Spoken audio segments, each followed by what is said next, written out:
അരീക്കോട് നടന്ന സ്വീകരണ പരിപാടിക്ക് മറുപടി പറയാൻ വേണ്ടി ഒരു മൂവർ സംഘം അരീക്കോട് വന്നിരുന്നു.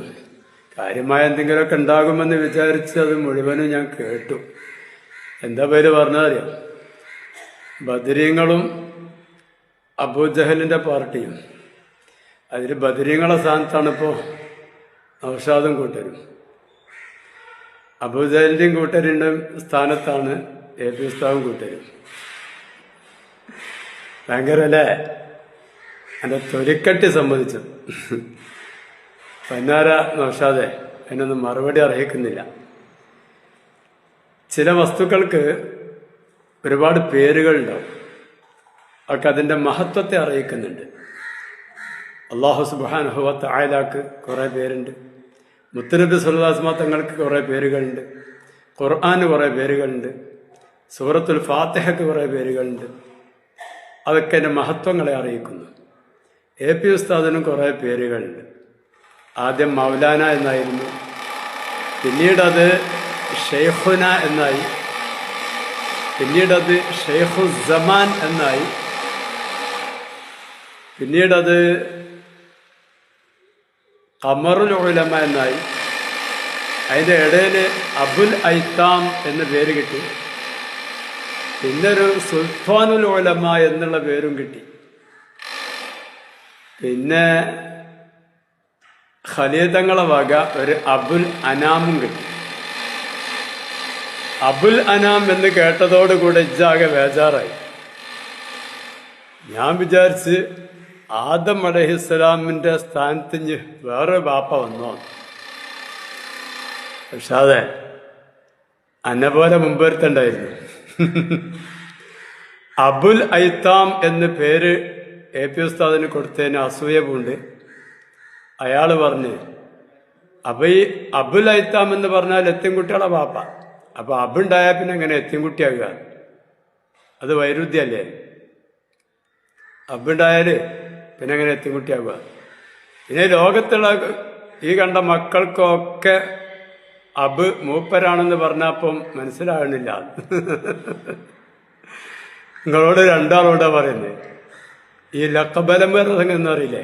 ലക്കബ്, കുഞ്ഞത്ത്, അലം, ഇതൊന്നും പഠിച്ചിട്ടില്ല, മറന്നതാണ്. സംഗതി ഇതൊക്കെ പഠിച്ചതായിരുന്നു, മറന്നതായിരിക്കും. ലക്കബാണത്. അതുകൊട്ടെ അയാവാകയാൻ വിട്ട്. ഏതായാലും AP ഉസ്താദിന്റെ മഹത്വം കൊണ്ടാണ് അങ്ങനെ. ഇനിയും ആയുസ് കുറെ അള്ളാഹു തല കൊടുത്താൽ ഇനിയും കുറെ പേരുകളൊക്കെ വന്നേക്കാം.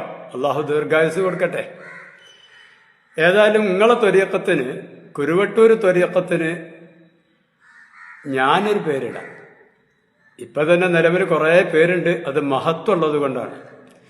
എന്താ? കുരു ത്വരീഖത്ത്, കുരുവട്ടൂർ ത്വരീഖത്ത്, കോമാടൻ ത്വരീഖത്ത്, പിന്നെ അടുപ്പുംകല്ല് ത്വരീഖത്ത്, ഹാഫിളിന്റെ ത്വരീഖത്ത്, അങ്ങനെയൊക്കെ പാടെ കേൾക്കുന്നുണ്ട് അല്ലേ? അതൊക്കെ നിങ്ങളുടെ ത്വരീഖത്തിന്റെ മഹത്വമാണ്. ആ മഹത്വത്തിലേക്ക് എൻ്റെ ഒരു പേരും കൂടെ തരാൻ പോവുകയാണ്. എല്ലാവരും ശ്രദ്ധിച്ച് കേട്ടോളി. ഇവരൊന്നും പേരച്ച പോലൊന്നുമല്ല ഞാൻ പേര് വെക്കുന്നത്, കാരണസഹിതമാണ് വെക്കുന്നത്. എന്താ പറയുക? ചുരുക്കപ്പേര് ഓട്ടോ ത്വരീഖത്ത്, പൂർണ്ണ പേര് ഓട്ടോറിക്ഷ ത്വരീഖത്ത്. അങ്ങനെ പേര് വെക്കാൻ കാരണമുണ്ട്. ഓട്ടോ ത്വരീഖത്ത്, ഓട്ടോറിക്ഷ ത്വരീഖത്ത് എന്നൊക്കെ പേര് വെച്ചത്, ആ ഓട്ടോറിക്ഷക്ക് ഒരു ഡ്രൈവറുണ്ട്. ഡ്രൈവർ കോമാടൻ അബ്ദുള്ള ഹാഫിള്.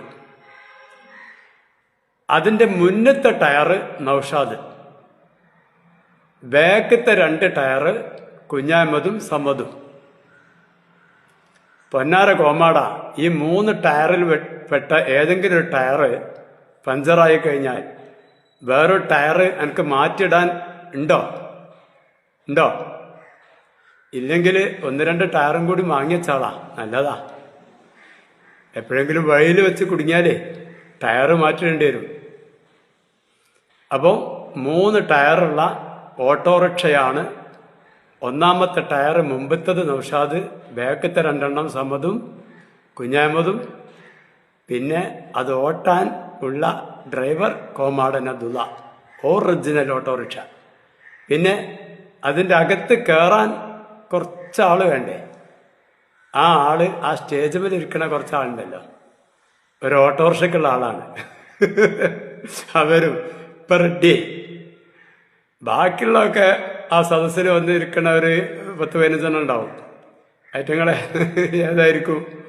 ഐറ്റങ്ങള് പിന്നെ എന്താ ഭരണമാക്കാൻ വന്നവരുണ്ടാവും, ചിലവർ തൽക്കാലം പെട്ടവരുണ്ടാവും, സ്ഥലമില്ലെങ്കിലും ഒന്ന് കുത്തിത്തിരിക്കുന്ന രേഖപ്പെട്ടവരായിരിക്കും. ഏതായാലും ആകെ ഒരു ഓട്ടോറിക്ഷയ്ക്കുള്ള ആളാണുള്ളത്. ആ ഓട്ടോറിക്ഷ വിടുന്നത് അബ്ദുള്ളയാണ്, കോമാടൻ ഹാഫിള്. അതിൻ്റെ മുമ്പത്തെ ടയർ നൗഷാദാണ്, ബാക്കത്തെ ഒരു ടയർ സമ്മദാണ്, മറ്റേ ടയർ കുഞ്ഞാമതുമാണ്. ഈ 3 ടയറിലൂടെ ഉരുണ്ടുരുണ്ട് പോകുന്ന, അതിനെങ്ങനെ കോമാടൻ അബ്ദുള്ള വിട്ടുകൊണ്ടു പോകുന്ന, അതിന് കുറച്ച് ആൾക്കാർ ഉള്ളിൽ കയറി ഇരിക്കുന്ന സ്റ്റേജിമത്തെ ആൾക്കാർ അടങ്ങുന്ന ഒരു ഓട്ടോറിക്ഷ ത്വരീഖത്താണ് ഈ നൗഷാദിന്റെ ഹാഫിളിന്റെ ഈ ത്വരീഖത്ത്. ഞാൻ ഇട്ട പേരാണ്, വിളിക്കാൻ സുഖമാണ്. ഓട്ടോ ത്വരീഖത്ത് എന്ന് ചുരുക്കി പറയാം, ഓട്ടോറിക്ഷ ത്വരീഖത്ത് എന്ന് മുഴുവൻ പേരാക്കിയും പറയാം. ഇനി ഇയാള് ഇവിടെ അരീക്കോട് വന്ന് പറഞ്ഞ കാര്യങ്ങൾ എന്താ? പിന്നെ ഓന് വധഭീഷണി ഉണ്ട്. ചേകന്നൂരിനെ കാട്ടിയമാതിരി ഓനെയും കാട്ടുന്ന് 2020 സഖാഫി ബാച്ചിന്റെ വാട്സപ്പ് ഗ്രൂപ്പിൽ ചാറ്റ് ചെയ്തിട്ടുണ്ട്. ചെങ്ങായി അന്നൊക്കെ കൊന്നിട്ട് ജയില് പോകുന്നു, പോയത്തെ കാരണമല്ലേ? അന്നൊക്കെ വന്നിട്ട് എന്താ കാര്യം? ചെത്താ വല്ല വസ്തുവാ? അന്നെ കൊല്ലൂലെന്ന് മാത്രമല്ല, അന്നെ അടിക്കുക പോലും ചെയ്യൂല.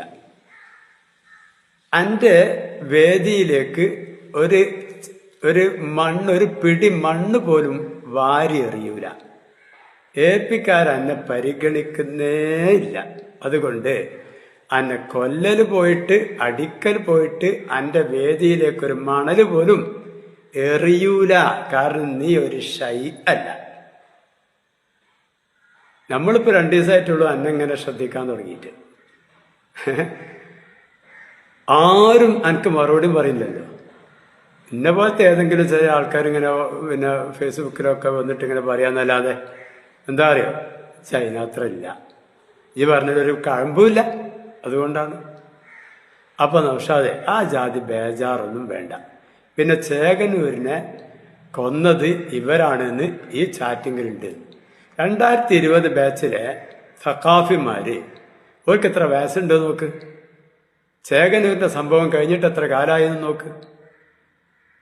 അപ്പോ ഇതുമായിട്ട് ഇതൊരു അഡ്വക്കറ്റിനെ പോയി കണ്ടു നോക്കിയ ഈ ചാറ്റിങ്ങുമായിട്ട് മോന്തൊക്കെ എറിഞ്ഞു വിടും.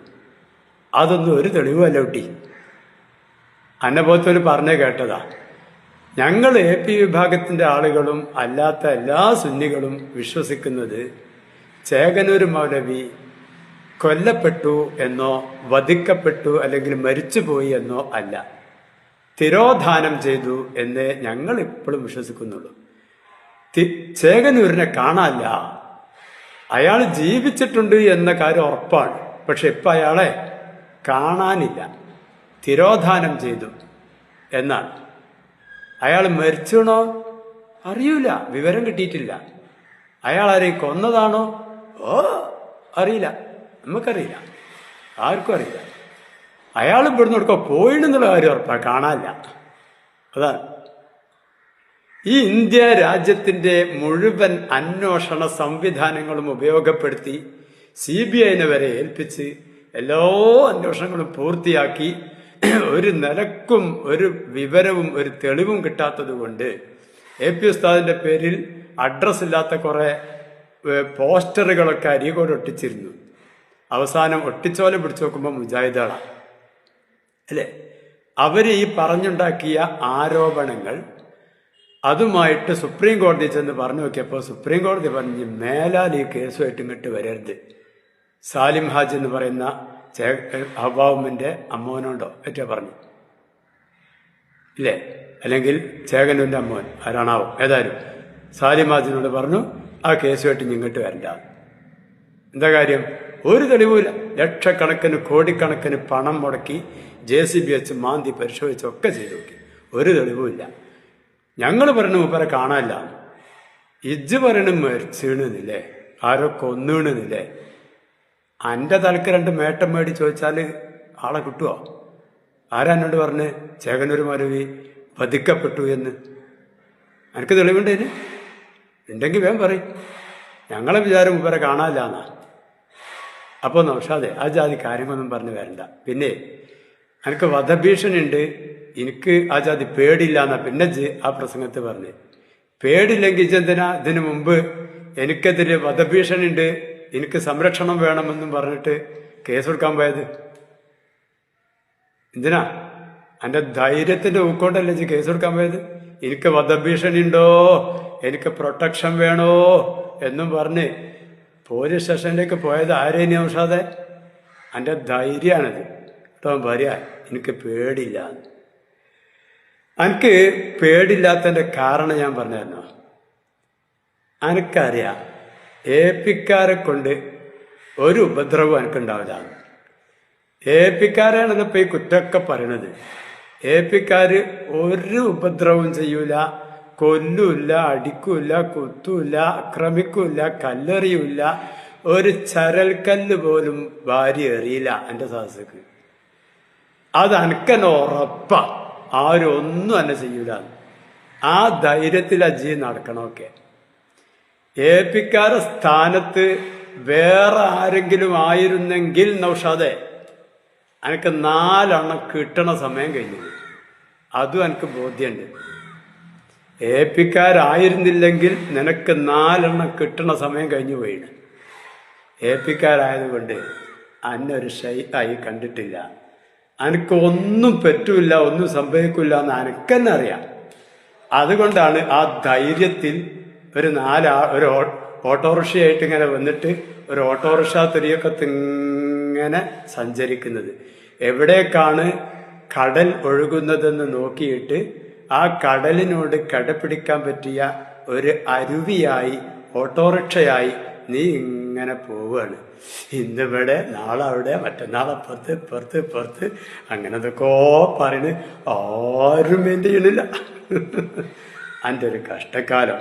പ്രിയപ്പെട്ട നൗഷാദ്, എന്നോടുള്ള സ്നേഹം കൊണ്ട് പറയാം, എൻ്റെ എല്ലാ വീഡിയോയിലും എന്നോട് അവസാനം ഒരു ഉപദേശം ഉണ്ടാവും. ഇതൊക്കെ ഒന്ന് ഒഴിവാക്കി നേരായ വഴിക്ക് തിരിച്ചു വാ, ഞങ്ങൾ എന്നെ സ്വീകരിച്ചോളാന്നേ. അന്നെ ഞങ്ങൾക്ക് ആവശ്യമുണ്ട്. എനിക്ക് കുറേ മലക്കകളുണ്ട്, അതുകൊണ്ട് നിന്നെ ഞങ്ങൾക്ക് ആവശ്യമുണ്ട്. ഹക്കിന് വേണ്ടി സംസാരിക്കുന്ന, സുന്നത്ത് ജമാഅത്തിന് വേണ്ടി സംസാരിക്കുന്ന, നേരായ വഴിക്ക് ആളുകൾക്ക് നല്ല നല്ല കാര്യങ്ങൾ പറഞ്ഞു കൊടുക്കുന്ന ഒരു പണ്ഡിതനായി നിന്നെ കൊണ്ടു നടക്കാൻ ഞങ്ങൾക്ക് മോഹമുണ്ട്. സ്വീകരിക്കും, തീർച്ച. നീ തിരിച്ച് നടന്നിങ്ങോട്ട് വരണം. ഇപ്പോഴത്തെ ഈ വെളുപ്പലക്കലൊക്കെ ഒഴിവാക്കി നല്ലവനായി വാ. അള്ളാഹു നിനക്ക് ഹിദായത്ത് തരട്ടെ.